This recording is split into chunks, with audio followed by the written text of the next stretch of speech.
guys. Alright guys, welcome back. So today I will be telling you guys I would say pretty much everything that you should know, like I would say like important things that you guys should know before you race your first Boston Marathon.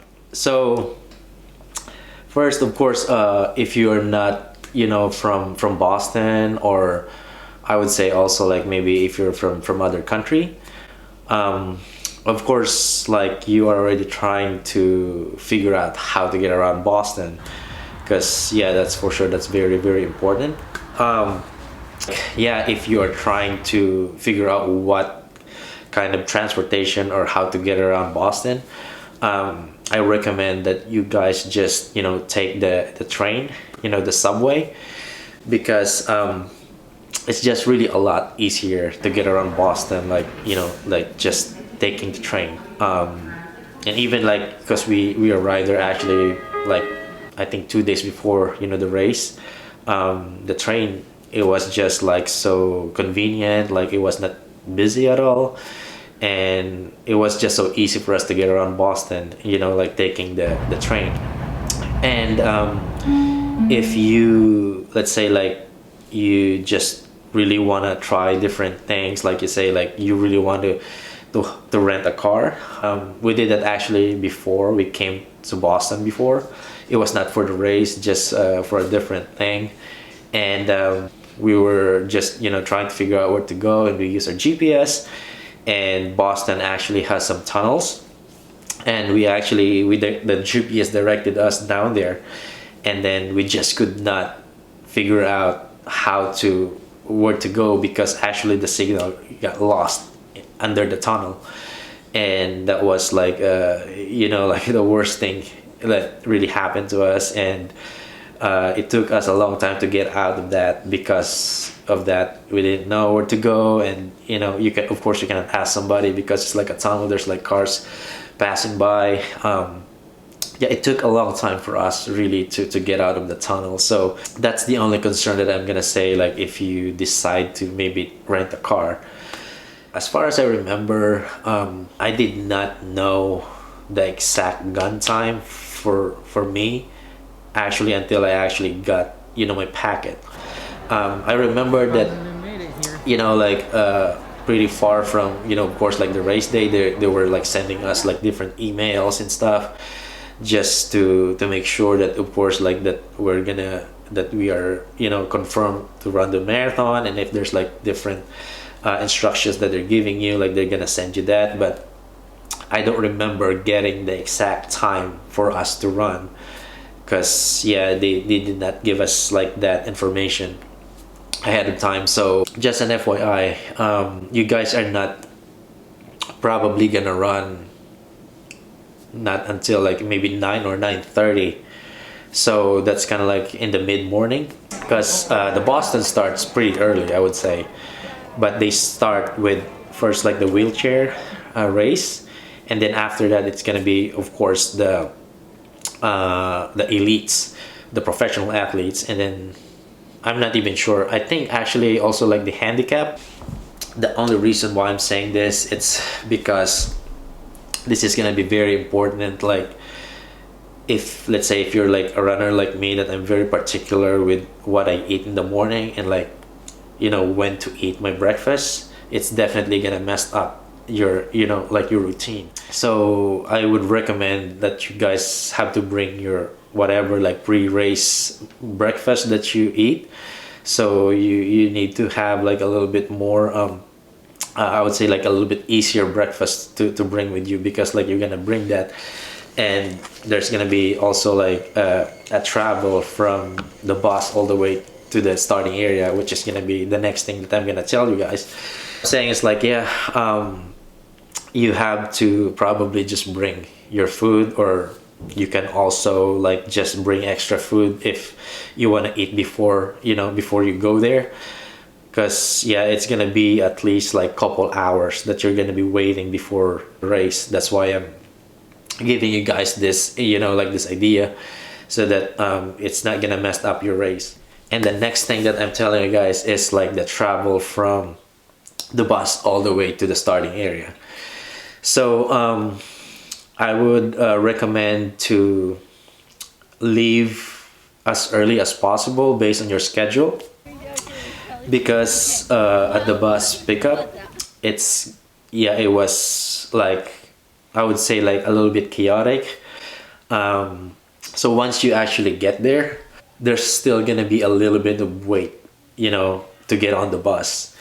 And it was just like, I remember it was just a little bit disorganized, that it took us almost 30 minutes to get on the bus.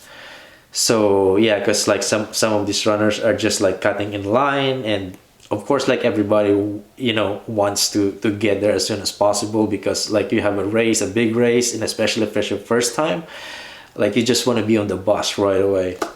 But what I'm saying is like, yeah, if you're early enough to get there, you're not going to be so stressed about that, because you don't know exactly how much time you need to get on the bus. And from there all the way to the starting area, I would not say actually the actual starting area, but just to where you guys get off, it took, as far as I remember, at least like 45 minutes. And that's once you get there, and there's gonna be a little bit of walk. I would say like about like a mile, or maybe more than a mile of walk to the starting area. So yeah, there's still gonna be like that. So yeah, if you're on time, and like you're definitely gonna have enough time to, if you need to go to the bathroom, they have like lots of porta potties there. So, and then the line was like pretty fast. Like they had like a lot of porta potties as far as I remember. So during that day, it was, the weather was actually decent. As far as I remember, it's like 45 degrees, I think. So it's like almost perfect racing temperature, but it was a little sunny. And for me, like, as long as it's like, as long as the temp is good, I don't really need anything. And yeah, I saw all of this like sunblock dispensers, and people are like using it because they like use this because it's sunny, and I just did not really care. I would not say like regret, but I think I should have thought of it, because so like I said, like you're probably not gonna start your race like until like mid-morning, you know what I'm saying? So depending on how fast you're gonna run, you're still gonna be there like almost like noontime, or even just before noontime, because yeah, it's a marathon, it's a 26.2 miles, so you're still gonna run at least like 2 hours 30 minutes, or maybe 3 hours, or maybe longer. So it's gonna be very like sunny, it's gonna be very hot. I would not necessarily say that this was the cause of my cramp during that race, but when I came back, I noticed like I got sunburned from that, because actually a big part of the Boston Marathon course is actually really open. So you're gonna be running like literally like in the open. So like if it's a sunny day, it's gonna beat you up like that. And yeah, I was sunburned after that race. So yeah, like my advice, if it's gonna be a sunny day, if you're used to like running with caps, and that's good, like maybe like try to wear a cap just to at least like avoid that heat, or maybe use a sunblock, because like yeah, it's probably gonna help you a little bit. And then also, this might be the last thing that I can remember. I don't know this year what kind of gels that they're gonna be handing out on the course. As like during the time that I ran like last year, they hand out like Morton gels, and it's almost like every 5K they hand out like all of this like gels when they start, not exactly from the start, but when the start of, like I would say like right around halfway, when the start of like the gel stations.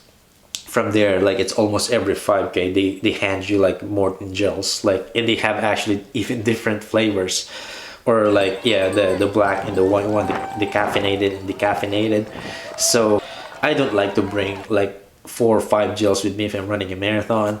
I gotta be honest with you guys, like I don't like carrying a lot of stuff. So if you can, I would say like at least like bring 1 or 2 with you, and then yeah, just use their gels. Like, you don't really have to carry them because, yeah, very reliable, I would say. Like, it's the first marathon that I ran that they just give away gels like that.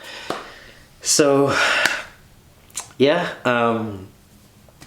I think this is all that I can really remember about Boston, and hopefully all of these things that I told you guys, and like some of the recommendations help before the race, so that you can at least, like, you know, when you go there, like, you don't have to worry, you don't have to stress about it, and you know what to expect, and then you can prepare well so that you can actually run like a very good first Boston Marathon.